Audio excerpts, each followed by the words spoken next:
Semeton. Saya yakin semua yang menonton podcast ini pasti sudah memiliki atau menjalani tahapan-tahapan pendidikan dari tingkat paling bawah atau yang sampai ke tingkat atas. Dan jenjang pendidikan itu tentu ada yang dilakukan di negeri maupun di swasta. Saya sendiri dari TK sampai selesai S1 itu saya swasta. Ini artinya, dan banyak lagi orang yang melakukan itu. Artinya ada apakah nanti dia di negeri ketika SD, lalu SMP di swasta, SMA di swasta, dan sebagainya. Saya yakin itu. Itu artinya apa? Peran swasta atau masyarakat di dalam memajukan pendidikan itu sangat dibutuhkan. Nah, masalahnya sekarang, bagaimana kabar pendidikan yang diselenggarakan oleh pihak swasta? Apakah masih eksis atau dibutuhkan atau tidak? Sebab dari khusus yang di Buleleng ini, dari beberapa hal yang sudah saya baca, itu banyak sekali sekolah-sekolah swasta yang semacam dalam tanda kutip menjerit terhadap kondisi sekarang ini. Nah, sebelum nantinya saya akan meminta klarifikasi kepada pihak-pihak yang resmi, saya ingin mendengar langsung dari teman saya, sahabat saya, yaitu Dede Mintaraga. Dede Mintaraga ini, nanti silakan Kak Dede memperkenalkan siapa, supaya orang lebih kenal siapa sih dia. Nanti kita bincang-bincang terkait dengan suka duka di dalam menyelenggarakan pendidikan swasta, khususnya di Buleleng. Dan ini adalah sebuah masalah. Kelarkan, di-clear Bali. Yeay. Oke, makasih Pak Putu. Nama lengkap siapa, De? Nama lengkap Gede Widya Mintaraga. Ya. Jadi sejak 2021 saya diberi tugas sebagai ketua yayasan di Yayasan Dana Punya. Jadi Yayasan Dana Punya sebenarnya sudah dari tahun 70 ada. Kemudian pada tahun 2021 Bapak kebetulan Pak Arbe sebagai pembina yayasan menunjuk saya untuk menjadi ketua yayasan yang menggeluti perguruan swasta baik itu TK, SD, SMK dan perguruan tinggi. Dan juga kami memiliki lembaga kesejahteraan sosial anak itu berupa panti asuhan. Jadi di lembaga pendidikan kami hanya belum punya SMP. Nah, sementara nanti ke depan bisa punya SMP, mungkin jadi SMP swasta satu-satunya di Banyuning gitu kan. Oh, di Banyuning. Iya. Berarti ada TK-nya, TK, ada SD, SMK, dan STKIP. Kok SMP-nya bisa dilompatin gimana nih? Jadi kalau dari sejarahnya itu memang pembentukan perguruan tingginya sesuai dengan mungkin mood para pendiri atau mungkin kebutuhan saat itu. Jadi awal didirikan itu STKIP dulu, malah perguruan tingginya dulu, APGAH dulu namanya. Jadi kalau orang dulu mungkin kenalnya APGAH, Akademi Pendidikan Guru Agama Hindu. Nah kemudian setelah itu baru 2004 didirikan TK-nya. TK. Jadi dari atas ke bawah TK. gitu, TK. Setelah itu 2007 ke SMK lagi. SMK-nya SMK TI Bali Global, itu kerjasama dengan Yayasan Widya Dharma Santi, ada Prof. Bandem di sana, Pak Dadang. Kita kerjasama membuka yang di Singaraja. Nah sejak 2010 SMK TI Bali Global Singaraja itu sudah di bawah naungan Yayasan Dana Punya. Nah kemudian 2017 baru SD. Ade. Ya. Tadi saya dengar dari pendirian pertama kan ya itunya sekolah tinggi itu APGAH-nya, baru TK gitu, baru SMK. Nah tadi kan disebutkan SMK-nya itu dulunya di bawah naungan dari yayasan yang ada di Denpasar ya? Ya, kerjasama dengan Yayasan Widya Dharma Santi di Denpasar. Stikom. Ya. Kemudian sekarang lepas. 2010 Yayasan Widya Dharma Santi memberikan bahwa SMK TI Global Singaraja itu dioperasionalkan oleh Yayasan Dana Punya. Artinya mereka tidak ikut nanam saham itu? Mereka tidak. Kalau yayasan itu kan kita nirlaba Pak Budu. Jadi tidak ada saham-sahaman. Jadi itu memang pure untuk sekolahnya itu sendiri. Suatu saat pun nanti ada keuntungan misalkan karena misalkan SPP-nya sudah besar, jumlah siswanya sudah banyak itu. Jadi nanti hasil SPP itu akan diperuntukkan untuk operasional sekolah. Baik itu gaji guru, jadi habis dari sana untuk saving untuk sarpras sekolah gitu.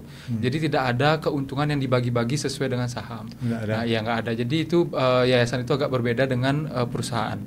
Tetapi yayasan sebagai badan nirlaba juga wajib melaporkan SPT pajak, kemudian juga ada NIB-nya gitu. Jadi agak rancu juga sebenarnya gitu. Karena mungkin badan hukum. Oke. Nah, sekarang lanjutkan setelah ada SMK lalu apa? Kemudian setelah yang terakhir 2017 itu ada SD Dana Punya. Ini yang termuda kalau di lembaga kami di yayasan, dan uniknya 2017 itu didirikan sampai 2021 itu SPP-nya Dana Punya, Pak. SPP Dana Punya. SPP-nya itu dengan Dana Punya. Jadi orang untuk angkatan pertama dan angkatan kedua kita sediakan kotak Dana Punya di depan ruang guru.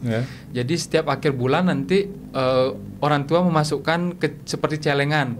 Masukkan ke sana berapa kira-kira dapat SPP di bulan itu. Tapi ternyata 2 tahun berjalan, kalau bahasa ininya guru-guru bilang, waduh ini pakai beli bahasa rujak aja nggak nyampe gitu, habis gitu. Jadinya di tahun ketiga masih tetap Dana Punya, namun dengan kuesioner. Jadi setiap orang itu beda-beda. Kalau dia merasa mampu, dia akan mengisi di sana berapa, 100.000, 150, 200, terserah. Jadi yang tidak mampu bisa dia 2.000, 20.000 gitu. Jadi beda-beda. Nah, kemudian sejak 2021 ketika saya pulang untuk meneruskan ini, saya kalau orang itu kan memulai usaha dari nol. Kalau saya baru masuk memulai usaha dari minus. Gitu. Jadi ketika saya pulang untuk meneruskan ini, berpikirlah kalau memang begini terus kita pasti akan tutup. Nggak mungkin lagi gimana cara untuk membayar operasional guru dan sebagainya. Makanya 2022 barulah kita ada SPP yang tetap 100.000, dan itu perlu perjuangan juga sebenarnya, karena pembina kami Pak Arbo itu kurang setuju karena beliau ingin menunjukkan sebenarnya bahwa dengan SPP yang Dana Punya itu sekolah kita itu bisa memiliki kualitas yang bagus karena ekstrakurikuler kita itu banyak. Namun saya yakini kenapa sampai nggak ada sekolah yang seperti itu sampai saat ini, karena nggak mungkin bisa kita memberikan sekolah yang Dana Punya tapi dengan kualitas yang ini, yang besar, karena kan gaji guru, kemudian pembangunan gedung dan lain sebagainya. Kecuali saya mungkin memang sudah konglomerat yang 7 turunan masih kekayaannya yang mungkin bisa buat sekolah seperti itu gitu. Jadi 2022 sudah SPP. Mulai SPP. Sudah SPP. Berarti dari tahun 2017 sampai 2022 itu SPP Dana Punya. Dana Punya artinya bisa dikatakan gratis dalam tanda kutip ya? Tanda kutip. Jadi suka-suka hati karena yang 20.000 ya 20.000 dia bayar, yang ada yang di CA ada sampai 1.000 atau berapa? 2.000 sih pernah. Minimal 2.000 ada. Mau Punya 2.000. Mau Punya 2.000 ada. Cuma ya karena terus kita gimana masalah kostumnya mereka itu? Oh, kalau kostum itu di luar. Jadi kostum kita siswa beli sendiri. Jadi orang tua sendiri yang beli untuk kostumnya. Jadi nggak emblemnya gimana? Emblem itu dari orang tua juga. Jadi kalau untuk putih merah itu kami bebaskan untuk orang tua siswa itu membelinya di mana saja boleh. Jadi biar nggak dianggap ini biar semua di sekolah, keuntungan di sekolah, enggak. Tapi seragam yang untuk sekolah kan kalau swasta itu ada seragam khususnya gitu. Nah itu beli di kita karena kita yang nanti hubungi dengan konveksi jumlah siswanya berapa, ini berapa, dan semua atribut itu dibayar oleh orang tua. Hanya langsung. SPP saja yang Dana Punya. SPP aja dipuniakan lah. Dana Punya saya bulan. Waktu itu berarti guru-gurunya gimana gajinya selama 2 tahun ya? 3 tahun? 17, 18, 19, 20, 5 tahun berarti. 5 tahun gimana gaji gurunya gimana? Makanya kalau dibilang tadi Pak Putu bertanya gimana ini sekolah swasta dan sekolah negeri, nah itu dilema kami Pak. Jadi sekolah swasta itu membutuhkan operasional yang besar juga sama seperti sekolah negeri sebenarnya. Namun saja pemasukan atau aliran yang masuk itu yang berbeda. Kalau dia di sekolah negeri itu kan pertama ini secara keseluruhan perguruan pendidikan di sekolah negeri itu kan sudah ada bantuan APBN, APBD, jadi gaji gurunya sudah dari pemerintah, kemudian juga pembangunan sarana prasarana semua dari pemerintah. Kemudian kalau untuk SMA itu kan kalau nggak salah di negeri juga bayar SPP. Jadi ada 3 pemasukan yang mereka dapatkan. Sedangkan kami di yayasan pada waktu itu di yayasan hanya dari SPP saja. SPP saja untuk memenuhi yang tingkat operasional. Yang tingkat SMA ini. Yang tingkat SD tadi kan dibilang Punya itu. Ya, Punya itu dari orang tua siswa seperti SPP. Dari tingkat SD sampai SMA atau gimana? Enggak, SD saja yang Dana Punya. Dana Punya. Iya. Berarti 5 tahun mereka 5 tahun betul-betul dananya dari punya yayasan? SPP ya. Jadi kita di yayasan makanya berpikir gimana cara dapat pemasukan lain gitu.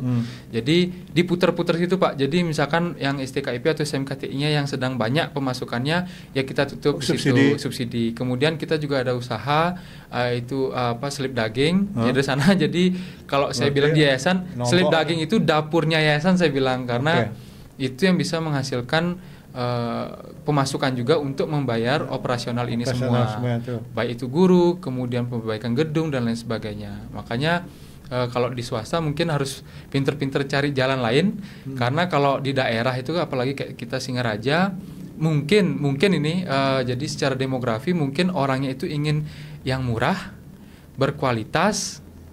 Jadi itu agak susah karena ini berlawanan. Murah ya jarang yang berkualitas. Kalau mau berkualitas pasti harganya lebih mahal gitu. Jam beli 5 juta dengan 50.000 pasti lebih awet yang 5 juta kan gitu. Jadi perbandingan seperti itu. Makanya kalau di daerah, nah itu yang agak susah. Kalau di Denpasar gitu misalnya di kota-kota besar di Jakarta gitu mungkin SPP untuk TK aja bisa jutaan. Karena memang mungkin pemasukan orang-orang di sana, pendapatan ekonomi mereka besar. Jadi sekolah swasta di kota-kota besar masih hidupnya masih bagus. Tapi kalau sekolah-sekolah swasta di daerah seperti kita di Singaraja mungkin tersiok-siok juga karena salah satu sekolah yang besar pun di Denpasar buka di Singaraja kan ada yang tutup. Gitu. Nah itu udah mencerminkan gimana kondisi masyarakat kita gitu Pak. Jadi pada waktu kondisi 5 tahun tuh SD-nya masih dana punia lah. Ya. Artinya si pihak murid orang tua itu ngasih uangnya sesuai berapa ya dimasukkan dalam satu kotak. Ya itu 2 tahun. Dua tahun. Ya setelah 2 tahun itu dia tetap dana punia tapi sudah ngisi kuesioner. Jadi setiap bulan saya mampu 50 gitu misalkan. Ya sudah nanti setiap ini wali kelas akan minta ibu bilangnya mampu 50. Oh ya udah saya bayar 50 gitu. Apalagi Covid Pak. Waktu Covid itu lagi yang dana punia minta turun. Jadi usahanya sudah mungkin ada yang kolaps, sudah bangkrut, kemudian tahun Covid tahun 2021 itu ya? 2020, 2019, 20, 21 itu kan Covid. Nah itu dana punia yang awalnya kan 200, ada yang 50 ya. Turun. Jadinya, berarti sangat merugi lah selama 5 tahun itu ya? Sampai sekarang sih merugi sebenarnya. Paling untuk sekolah SD-nya? Ya, hampir semua sih Pak. Maksudnya karena sekolah yang lain pun kami SPP-nya itu kan tidak terlalu besar.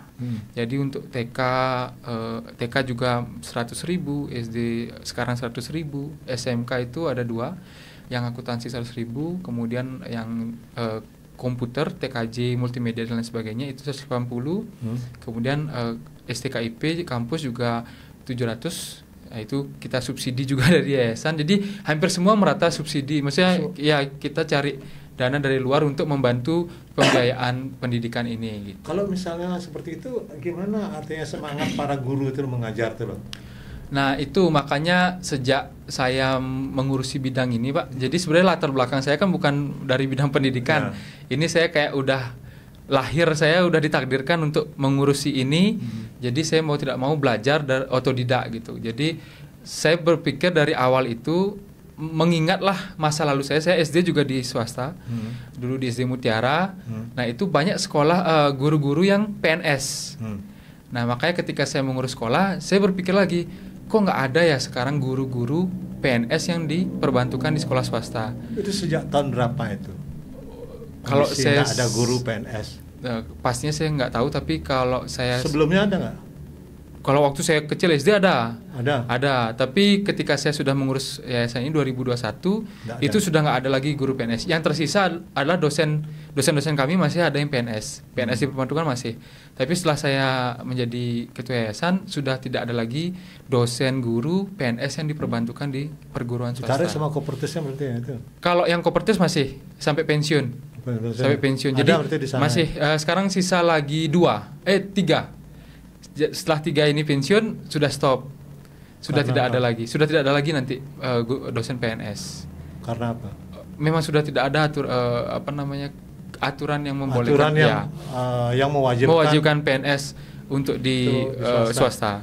Tapi kemarin saya dapat info ada peraturan menteri baru, peraturan menteri pendidikan dasar menengah, karena sekarang kan Menteri Pendidikannya dibagi jadi 3 atau 4 Pak. Jadi pendidikan dasar menengah, kemudian ada perguruan tingginya, ada risetnya beda-beda, kebudayaannya beda. Nah, Peraturan Menteri Nomor 1 Tahun 2025 kalau nggak salah itu ada aturan terkait redistribusi guru di perguruan swasta, di ini masyarakat, perguruan sekolah masyarakat. Nah, tapi ada satu klausul yang di sana saya masih memikirkan, karena di sana disebutkan bahwa guru yang ditugaskan atau didistribusikan ke swasta itu berlaku hanya 4 tahun dan dapat diperpanjang satu periode lagi, artinya 8 tahun secara maksimal. Nah, bagaimana kondisi mereka setelah 8 tahun? Pasti kalau yang muda-muda baru P3K pasti nggak mau lagi ke swasta, karena kan, setelah 8 tahun saya kemana nih? Jangan-jangan saya diberhentikan sebagai P3K, karena P3K kan kontrak juga kan, setiap 5 tahun diperpanjang. Nah, apakah nanti nggak tahu teknisnya bagaimana dari dinas, karena ini ketentuan dari dinas, yang menunjuk dinas, kemudian yang mendistribusikan sekolah swasta juga dinas. Apakah mungkin P3K yang di sekolah negeri yang sudah 8 tahun lagi mau pensiun dibawa ke swasta karena dia maksimal bisa di swasta 8 tahun, mungkin gitu, kita belum tahu. Jadi masih tunggu. Aturan tahun 2025 baru. Jadi ini angin segar sebenarnya, coba. Ada angin segar cuma belum diterapkan. Dan belum diterapkan dan punya kelemahan. Ya, ada kelemahannya. Jadi karena masalah waktu itu ya. Waktu cuma 8 tahun. Jadi orang kan berpikir, setelah 8 tahun saya gimana nih? Umur saya masih 28 gitu misalkan. Gini, dulu saya kan ketika saya kecil tuh saya sekolah di swasta. Itu kan artinya muridnya banyak sekali, orang suka sekolah swasta karena satu kualitas dan sebagainya. Sementara negeri, pada waktu itu untuk SD lah, apalagi TK kan, itu kurang lah itu. Jadi banyak orang suka sekolah swasta di Denpasar lu swastanya kan, suka sekolah swasta. SMP pun gini, SMA pun masih bersaing, swasta di Denpasar tuh sangat hebat lah, bersaing lah. Saya kira swasta di Belalang juga ada kan, sekolah SD yang di tadi Mutiara Lab masih. Kalau di sana di Denpasar ada Cipta Dharma, ada Saraswati, itu sangat lab juga. Nah sekarang itu gimana gininya? Apakah kemudian masyarakat masih suka dengan sekolah di swasta atau bagaimana itu? Kalau itu secara pasti saya nggak tahu Pak Putu, tapi kalau dari sekolah kami, dari kasus sekolah, kalau kasus dari sekolah saya itu kecenderungan ke swasta banyak sebenarnya, karena 2017 itu berdiri hanya dapat 16 siswa. Kemudian di SD apa? Di SD. Jadi yang saya contohkan di SD, tapi di angkatan keduanya itu mulai menaik ya 1 orang 2 orang, tapi masih 1 rombel, 1 kelas. Tapi di tahun ketiga melonjak menjadi 2 kelas. Hingga saat ini kami menerima 2 rombel setiap angkatan. Artinya jumlahnya 50 sampai 60 orang yang kami terima tiap tahunnya. Kalau dulu cuma 16 di SD. Nah, berarti kan grafik orang mau masuk sekolah swasta itu besar sebenarnya. Cuma kembali, kalau ini kasus, kalau misalkan kita rapat dengan orang tua siswa, pasti banyak keinginan dari orang tua itu, sekolah itu harus ada ini itu gitu. Tentang fasilitas. Ya, tentang fasilitas. Namun kan kita ingat kembali, SPP-nya masih rendah kalau ukuran untuk menutupi semua operasional kan 100.000 itu nggak cukup. Mereka sekarang bayar berapa? Kalau SD 100. Hampir rata-rata 180 untuk TK sampai SMK.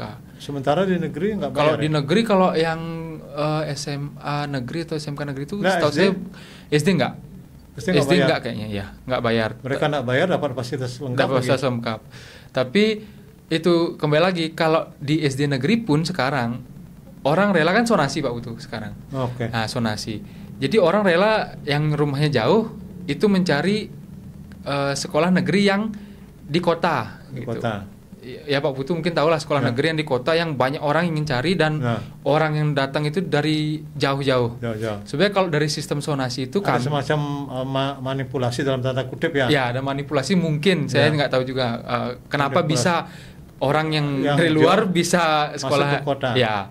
Nah, kalau kami di swasta nggak tahu, saya nggak berani sebut kami. Jadi kalau saya sendiri dari yayasan kami itu senang sebenarnya dengan sonasi.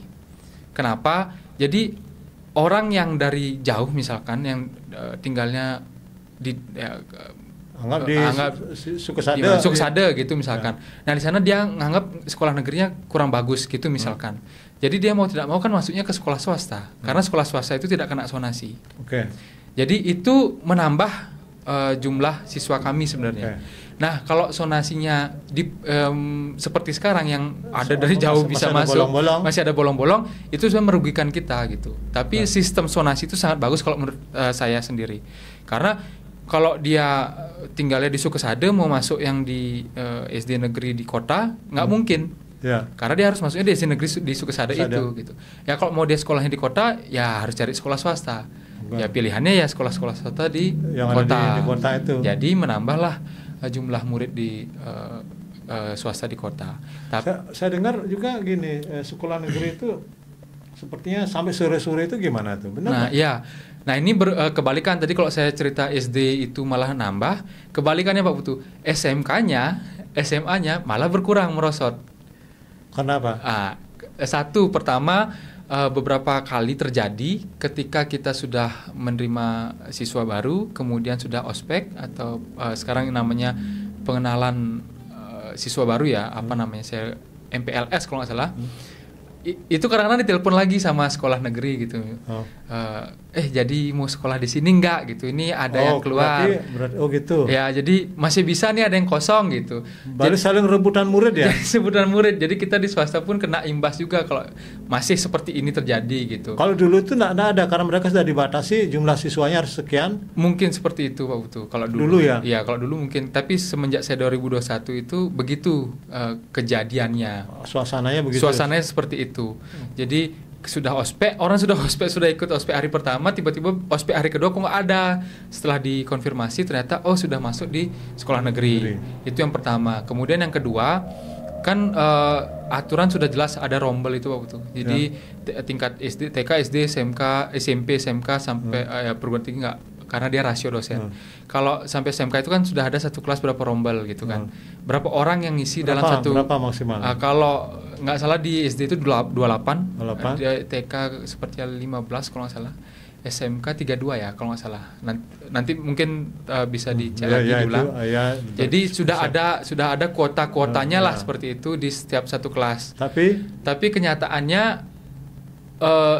banyak sekolah negeri yang melebihi kapasitas. Melebihi kapasitas. Pokoknya Dede duga melebihi kapasitas. Ya, sepertinya dugaannya. Karena sampai ada 2 shift kan, pagi sore. Oh, berarti itu yang terjadi yang 2 shift itu ya. 2 shift. Kemudian ada juga yang hybrid Pak Putu. Hybrid itu apa? Jadi mungkin ada beberapa kelas.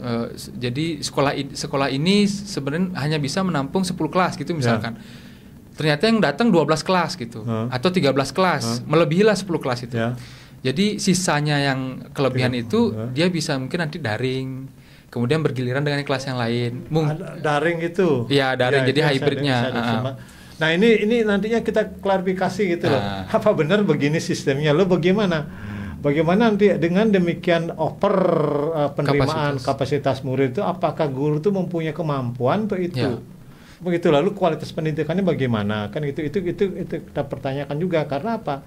Karena maaf ini kan masa depan kita ini tergantung dari pendidikan, kualitas pendidikan. Kalau seperti itu masih terjadi saling rebut, artinya saling begini, maka tentunya bisa jadi itu mengabaikan kualitas. Mudah-mudahan didengar oleh pihak gini, supaya betul-betul negeri ya rasionalnya seperti dulu. Iya, jadi swasta dapat dampaknya juga. Ya, dampak swasta juga kita masih butuhkan, kan tidak mungkin tanpa swasta. Dari dulu juga swasta tuh banyak sekali peranannya. Iya, kalau kata Nelson Mandela kan pendidikan adalah senjata untuk mengubah dunia kan gitu. Nah, itu dia, pendidikan adalah senjata untuk mengubah dunia. Minimal mengubah dirinya sendiri. Jadi nggak percaya hoax kan? Percaya cerdas. Jadi kita bisa berpikir, ini bener nggak kayak gini? Kita bisa googling, apalagi sekarang gampang sekali. Nah ini tadi kan dikatakan tadi bilang itu masih kasus SMA begitu perebutan di tingkat SD gimana? Seperti itu nggak juga? Maka sistem artinya sip-sipan 2 kali itu ada di sekolah. Kalau di SD sampai saat ini saya belum lihat. Tapi yang mulai ada sip-sipan itu SMP Pak. SMP itu ada sip pagi sore. Ada sekolah negeri yang berdekatan dengan sekolah swasta. Itu sekolah swasta sampai nggak dapat siswa, tutup di Singaraja. Tapi sekolah negeri pagi sore gitu. Nah, pemikiran saya, ini hanya pemikiran saya, kenapa tidak SMP negeri tersebut hanya menerima berapa kapasitasnya, kemudian sisanya kan bisa beralih ke sekolah swasta. Nah, kalau seandainya pemerintah ingin menyamakan atau memberikan keadilan, kalau dia sekolah swasta kan harus bayar gitu misalkan. Nah, kalau menurut saya kami bisa karena selama ini kan saya juga SPP nggak terlalu banyak, nggak terlalu besar, masih bisa lah masyarakat itu bayar. Nah, kalau kita dibantu, misalkan guru-gurunya semua itu dibantu dari pemerintah Pak Putu.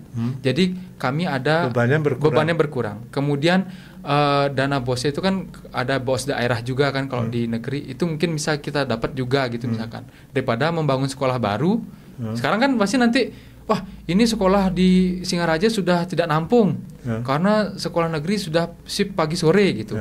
Nanti akhirnya gimana? Kita harus buka sekolah baru gitu misalkan. Akhirnya cari lahan dulu, beli lahan dulu, habis itu bangun sekolahnya dulu, buka gurunya lagi. Akhirnya kan biaya beli lahan sama bangunnya itu kenapa nggak dipakai untuk membantu yang di swasta?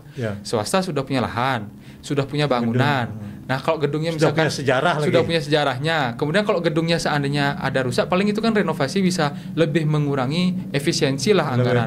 Jadi kalau itu bisa dibantu, saya yakin siswa itu akan mendapatkan yang sama dengan negeri. Bahkan lebih, karena kalau swasta itu kan ekstranya bisa macam-macam Pak. Kayak kita di SD SMK, apalagi SMK kita kan kejuruan gitu. Jadi sering juara tadi ya. Kalau SMK TI akhir-akhir ini juara terus. Syukurnya. SMK TI Bali Global Singaraja. Thailand kemarin tuh berapa medali emas? Kemarin 4 kita borong. Jadi juara 1, 2, 3 untuk yang satu kompetisi, yang satu kompetisi lagi kita juara 1. Nah, di situ saya berani bilang kenapa swasta bisa, karena sekarang kita keterbatasan aja kita bisa Pak Putu. Jadi komputernya, laboratoriumnya kita kan tidak secanggih mungkin kalau dapat anggaran yang lebih besar. Kita belum canggih di itu, tapi niat tekad kita itu besar sampai kita bisa mewakili Bali juga. Kemarin terakhir mewakili Bali kalau nggak salah ke Lampung, tingkat nasional kita mewakili Bali. Jadi sebali itu kita ditarungkan lah. Malah SMKTI Global Singaraja yang mewakili Bali gitu. Saya nggak nyangka juga gitu. Keren. Tapi gini, ada pemikiran begini loh.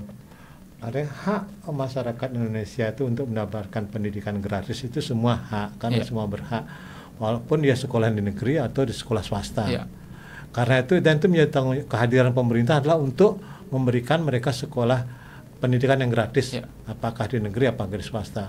Jadi kalau berpikiran demikian, sesuai dengan amanat dari undang-undang itu harusnya pemerintah akan memberikan subsidi untuk membiayai supaya setara. Misalnya kalau sekolah negeri menghasilkan mengeluarkan uang untuk membiayai anak sekolah sejumlah A, maka sekolah B itu harusnya anak-anak di sekolah swasta. Di swasta itu juga harus dikasih sejumlah uang A itu untuk biaya pendidikannya, supaya hadir selama sekali. Kalau sekarang kan enggak kan? Kalau yang itu mungkin di BOS sama Pak Putu. Jadi kalau BOS kita swasta dapat, jadi dihitungnya dari jumlah siswa.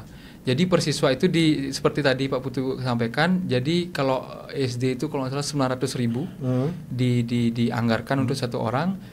Kemudian SMP per tahun. Jadi SMP itu 1,3 atau 1,2, kemudian SMK 1,6. Itu dianggarkan. Tapi itu kembali lagi, kalau jumlah siswa kita berkurang, cuma 4 orang, maka dana bosnya juga, dan itu ada minimal jumlah siswanya berapa.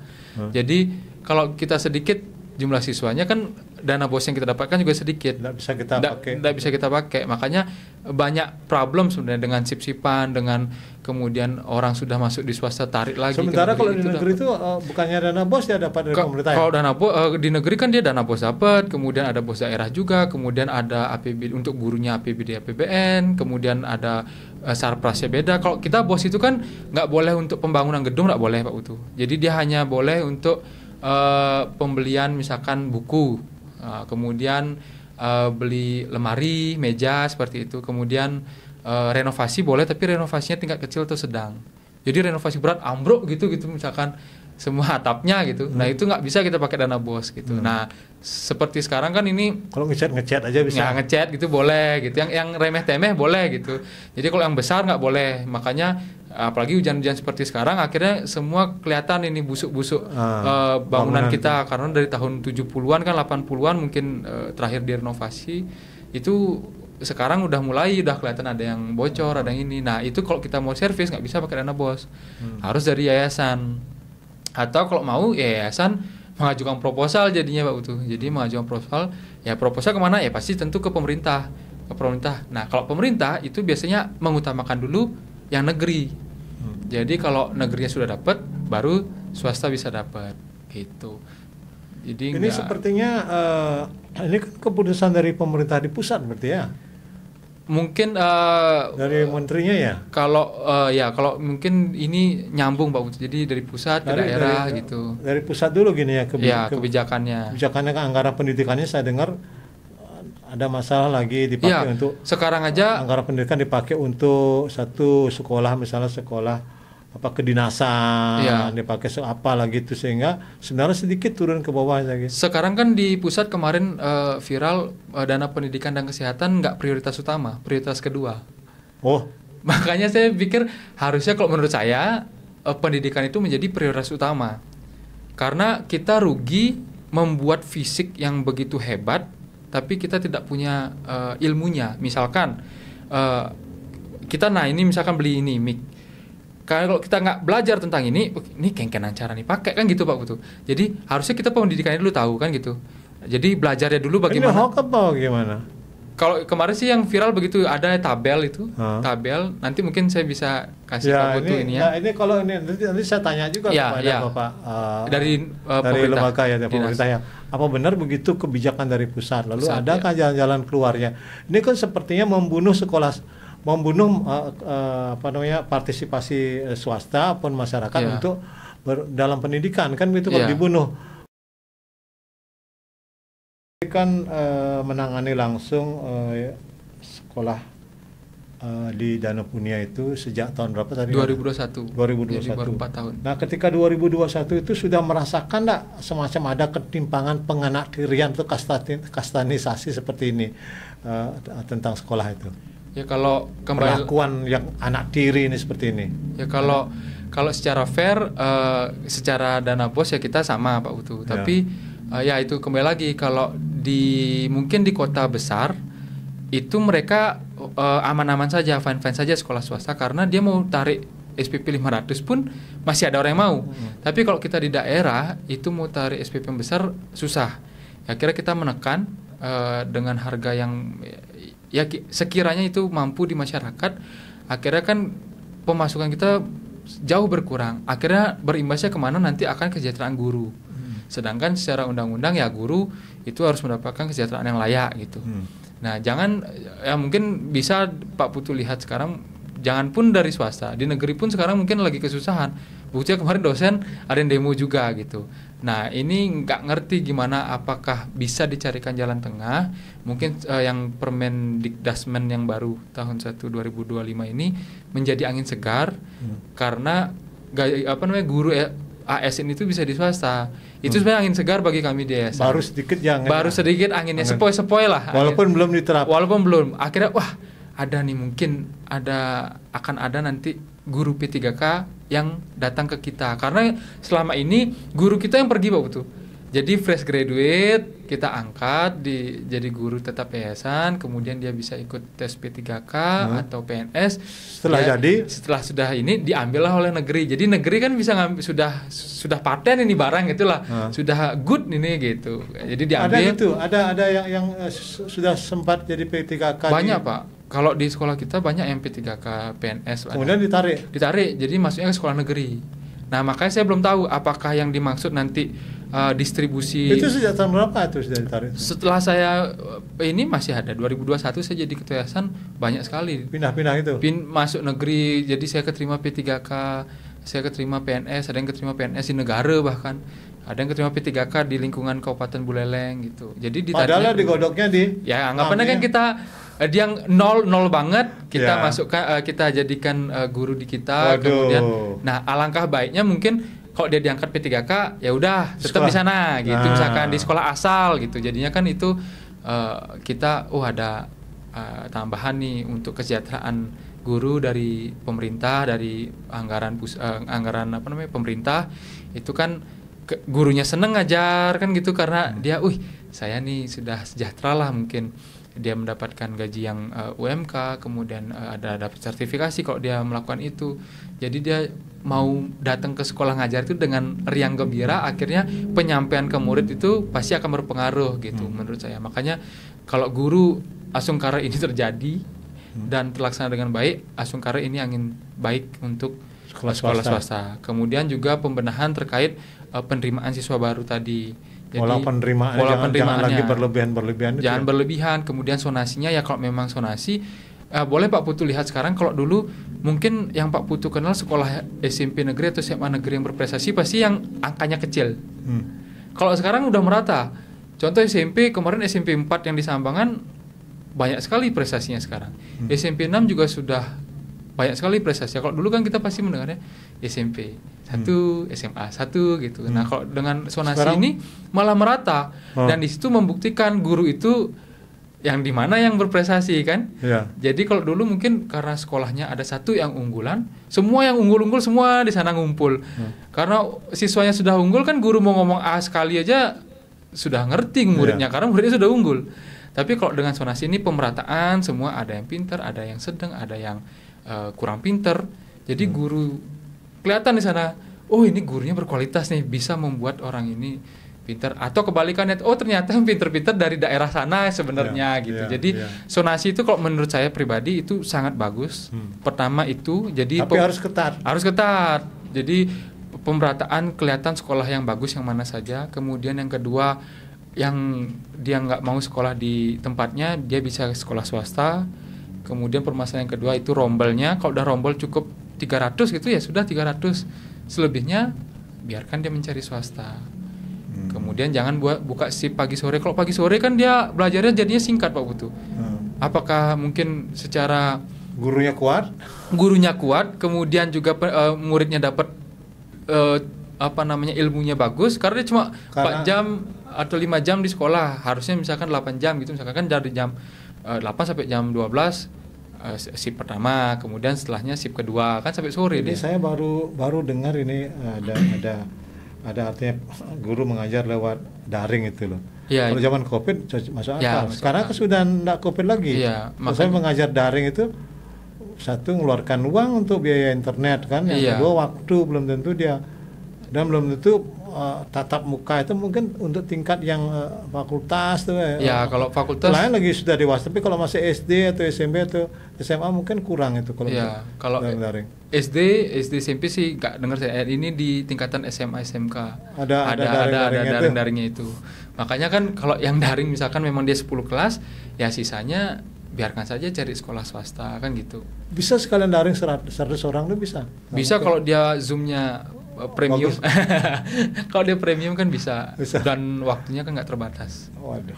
Itu. Jadi Semeton saya kira itu obrolan-obrolan pemancing awal dengan sahabat Dede Mintaraga dari Yayasan Dono Punio. Ini tentunya mudah-mudahan jadi pemikiran bersama. Ini bagaimana ini setiap orang harus ikut juga berpartisipasi memikirkan tentang masalah ini supaya nantinya bisa memberikan masukan kepada para pengambil kebijakan, sehingga terjadilah betul-betul suatu kebijakan yang memang adil, seperti itu, adil yang kemudian dan bermanfaat. Kalau seperti ini kan bersaing tetap yang tidak sehat, seperti itu. Kalau menurut pendapat saya bersaing tidak sehat, saling direbutkan murid-murid itu dengan berbagai apa yang disampaikan oleh Dede tadi. Tapi di sisi lain kualitas yang didapatkan oleh siswa itu di tempat yang memang dikatakan itu bagus, negeri belum tentu bagus karena jika polanya seperti itu. Nah, saya kira itu. Terima kasih, kita akan ngobrol lanjutannya dengan pihak berwenang, mungkin dari pihak pemerintah. Suksma, kelarkan di Clear Bali.